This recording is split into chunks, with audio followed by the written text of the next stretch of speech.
सभी होनहार विद्यार्थियों का एक बार फिर से स्वागत है। दोस्तों, आज की क्लास में लाइसोसोम को पढ़ना है। उसके बाद अगली क्लास होगी राइबोसोम की, और जो आज की तीसरी क्लास होगी महत्वपूर्ण, वो होगी केंद्रक। केंद्रक के दो भाग हैं, अति महत्वपूर्ण हैं। रीट के विषय में जिन विद्यार्थियों को शंका थी, उन विद्यार्थियों के लिए मैंने कह ही दिया है कि रीट अब आ चुकी है। शिक्षा मंत्री जी ने भी इसके बारे में अपनी बात रखी है। दोस्तों, जिन लोगों को नोट्स की प्रॉब्लम आ रही है या कौन सी लिंक कहाँ पर है, ये वीडियो कहाँ से प्रारंभ हो रहे हैं, कुछ ऐसी प्रॉब्लम विद्यार्थियों को कहना है।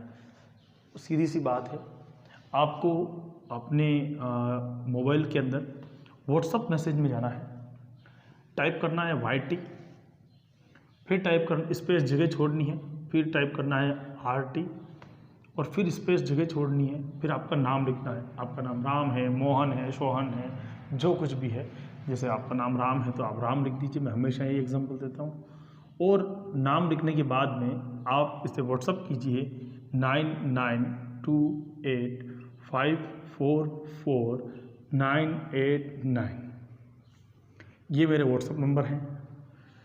अब इससे क्या होगा, आप लोगों के विथ नेम, उसके साथ में आप रीट के विद्यार्थी हैं, यह सारा का सारा डाटा हमारे मोबाइल में और कंप्यूटर में सेव हो जाएगा। जब भी कोई क्लास होगी और उस क्लास के बाद में जो भी वीडियो लिंक है वो, अथवा कोई नोट्स है वो, या कोई महत्वपूर्ण सीरीज़ है, वो हम आप लोगों तक इसी के माध्यम से पहुंचाएंगे। लेकिन आपसे निवेदन है, गुड मॉर्निंग, गुड नाइट, कोविड-19 के बारे में किसी भी प्रकार की कोई भी बात इस नंबर पर नहीं करनी है। ये सिर्फ आप लोगों के लिए है, क्योंकि आप इसमें अगर कोई दूसरा मैसेज भेजेंगे तो मैसेज की संख्या बहुत ज़्यादा हो जाती है, और ऐसी परिस्थिति में जवाब देना संभव नहीं होता है। केवल आप लोग जैसे ये फॉर्मेट भेजेंगे वो सेव हो जाएगा मेरे मोबाइल में, मेरे लैपटॉप में, और उसके बाद में आप लोगों को जो नोट्स चाहिए होते हैं वो नोट्स मिल जाएंगे। आप लोगों को प्रश्न, कोई परेशानी है तो वो सोल्व हो सकती है। आप यूट्यूब पर भी मेरे को प्रश्न पूछ सकते हैं। ये तो आप लोगों की एक सहायता थी, जो बार बार आप लोग प्रश्न पूछ रहे थे, उसका निदान था। देखिए, आज के टॉपिक में हम बात करने जा रहे हैं लाइसोसोम की। ध्यान से पढ़ना, बहुत इंपॉर्टेंट, कई बार प्रश्न पूछा हुआ है। लाइसोसोम, लाइसोसोम, इसी लाइसोसोम को हम लयन काय के नाम से जानते हैं। ठीक है, एक इसका नाम और है, इसे कहते हैं आत्मघाती थैली। आत्मघाती थैली इसलिए कहते हैं क्योंकि इसके अंदर HCl भरा होता है, और कभी कभी ये स्वयं कोशिकांग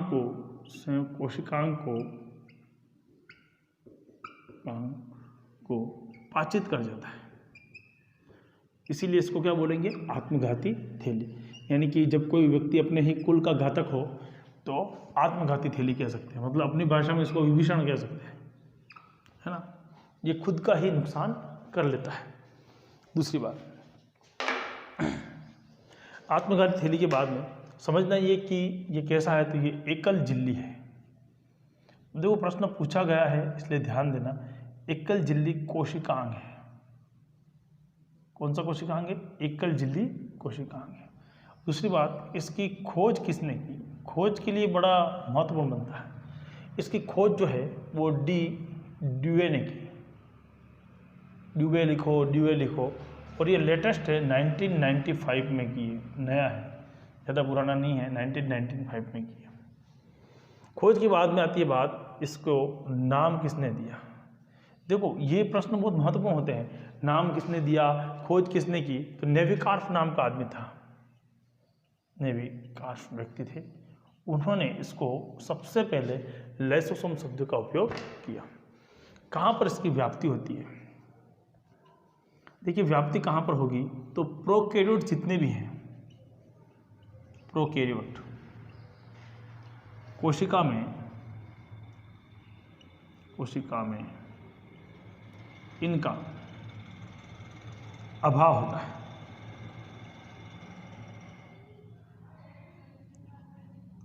जो प्रोकैरियोट सेल्स हैं उनमें इनका क्या होता है, अभाव होता है। और जो यूकैरियोट कोशिका हैं,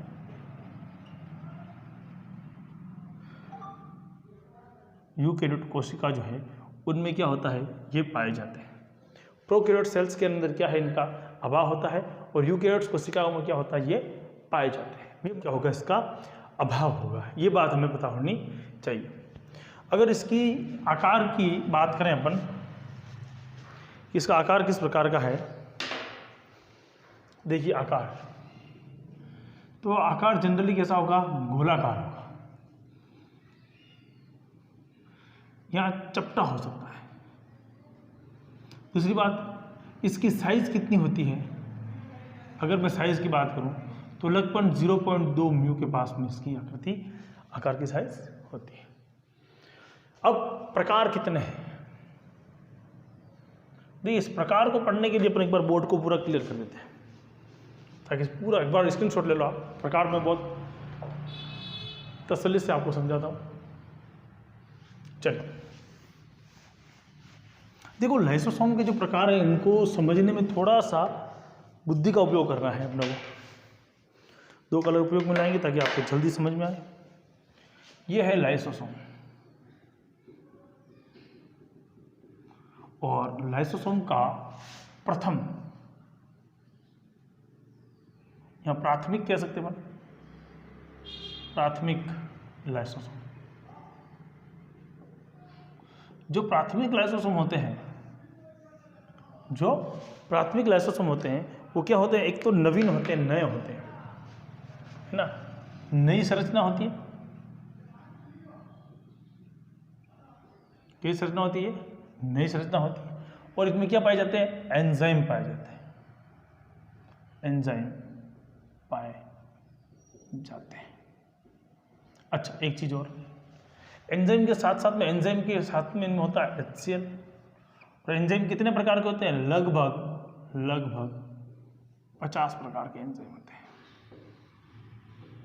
किसकी बात कर रहा हूँ, प्राथमिक लाइसोसोम की बात कर रहा हूँ। ये एकदम नवीन संरचना है, नई संरचना है, और इसके अंदर क्या है, एंजाइम पाए जा रहे हैं। और एंजाइम कितने हैं, लगभग, तो अपन क्या कहेंगे, लगभग 50 प्रकार के एंजाइम इसमें पाए जा रहे हैं। तो ये ध्यान देने वाली बात है। अब जो प्राथमिक बना है, आपको ध्यान होना चाहिए, हमेशा ये कोशिका है, ये आपकी कोशिका है। कोशिका के अंदर ये केंद्रक है, केंद्रक की कला से, किससे, कला से किसका निर्माण होता है, तो आपको पता है ER का निर्माण होता है। ER क्या बना रहा है, RER का, है ना, रफ वाला। और RER जो है, उससे गोलजिकाएं बनती हैं, और गोलजिकाओं से किसका निर्माण हो रहा है, लाइसोसोम। किसका निर्माण हो रहा है, लाइसोसोम का। तो ये दिमाग में क्लियर होना चाहिए कि अब लाइसोसोम जो बना है, प्राथमिक लाइसोसोम जो बना है, गोलजिकाओं से निर्मित हुआ है। इसमें क्या है, सभी एंजाइम बने हुए हैं। अब ये कैसा होता है, गोलाकार या पुट्टिका के आकार का, इस प्रकार की संरचना है। ये क्या है, प्राथमिक लाइसोसोम, प्राथमिक लाइसोसोम, ये है प्राथमिक लाइसोसोम। अब बात समझिए, इससे आगे की बात, द्वितीय लाइसोसोम या द्वितीयक लाइसोसोम किसे बोलेंगे, तो उसमें क्या होता है, पचित पदार्थ, जो भी पदार्थ पचित अवस्था में है, प्लस प्राथमिक लाइसोसोम। मतलब जब प्राथमिक लाइसोसोम के अंदर पचित पदार्थ पाया जाए, ऐसी कंडीशन को अपन क्या बोलते हैं, द्वितीयक लाइसोसोम के नाम से जानते हैं। कंप्लीट है, द्वितीयक, प्राथमिक और पचित भोजन दोनों मिल जाए तो अपन क्या बोलेंगे, इसको अपन द्वितीयक लाइसोसोम। इस द्वितीयक लाइसोसोम को फोगो, द्वितीयक लाइसोसोम, देखो प्राथमिक और पचित दोनों मिल रहे हैं, तो द्वितीयक लाइसोसोम का निर्माण, इसको बोलेंगे फोगो लाइसोसोम। ध्यान देना, यहां तक क्लियर है। यानी कि अब क्या हुआ है, ये पचित, ये तो था प्राथमिक, इसके साथ में पचित काय जुड़ गई, तो इस संरचना को अपन क्या बोलते हैं, द्वितीयक लाइसोसोम। तो ये द्वितीयक लाइसोसोम है। ये कौन सी संरचना है? द्वितीयक लाइसोसोम की संरचना है। ये द्वितीयक लाइसोसोम, ये वाला प्राथमिक लाइसोसोम। अब बात करनी है अपने को तृतीयक लाइसोसोम की, तो मैं यहाँ पर तृतीयक लाइसोसोम लिख रहा हूँ। थोड़ा सा समझना पड़ेगा अपने को ताकि पूरा क्लियर हो जाए। तृतीयक लाइसोसोम, चलिए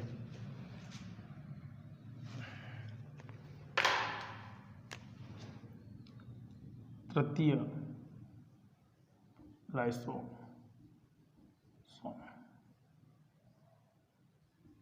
देखिए तृतीयक लाइसोसोम जो है उसमें क्या होगा? अपचित पदार्थ प्लस द्वितीयक लाइसोसोम। जो द्वितीयक लाइसोसोम था उसके साथ में कौन आ जाता है?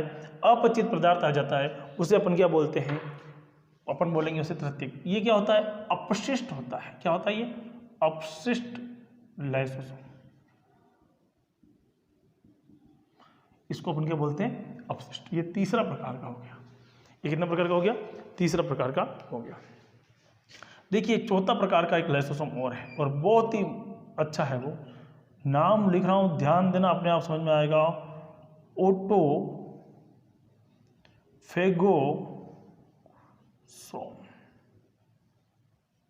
समझ में आ रहा है? ओटो का मतलब क्या हो गया? स्वयं का। फेगोसोम्स मतलब जो पाचित करने वाला है, तो इसे अपन क्या बोलेंगे? ओटोफेगोसोम्स, यानी कि स्वयं कायक होना, स्वयं कोशिकांग को पाचित करता है।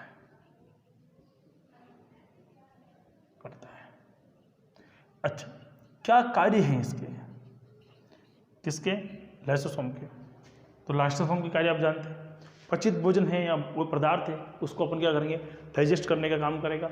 जो अपशिष्ट पदार्थ है उसको डाइजेस्ट करने का काम करेगा। एक्रोसोम जो है, यानी कि शुक्राणु के ऊपर जो एक्रोसोम पाए जा रहे हैं, वहाँ पर इसका एक महत्वपूर्ण कार्य है। तो लाइसोसोम ये एक महत्वपूर्ण टॉपिक था जिसको मैंने यहाँ पर एक ब्रीफ में कराने की कोशिश करी है। हालांकि ब्रीफ नहीं है, आप लोगों के लिए महत्वपूर्ण होगा, लेकिन फिर मैं यही कहूँगा एक बार इसको आप ज़रूर पढ़ें। आपके जितने भी मित्र हैं उनसे इसको शेयर जरूर करें, क्योंकि दोस्तों ज्ञान बांटने से बढ़ता है। आप अगर देखकर छोड़ देते हैं तो ठीक है, लेकिन आप अगर उसे अपने मित्रों तक भेजते हैं तो हो सकता है आपका मित्र उसके विषय में कोई 4 जानकारी और दे दे आपको, और ज्ञान बांटने तो वैसे ही बढ़ता है। तो स्क्रीनशॉट ले लीजिए इसका, और फिर हम चलिए अब अगली क्लास जो है, आज सुबह नहीं हुई थी 8 बजे क्लास, इसलिए अगली क्लास 5 बजे है, और 5 बजे आप सभी लोगों का सहयोग चाहूँगा एक बार फिर से। तब तक जय हिंद।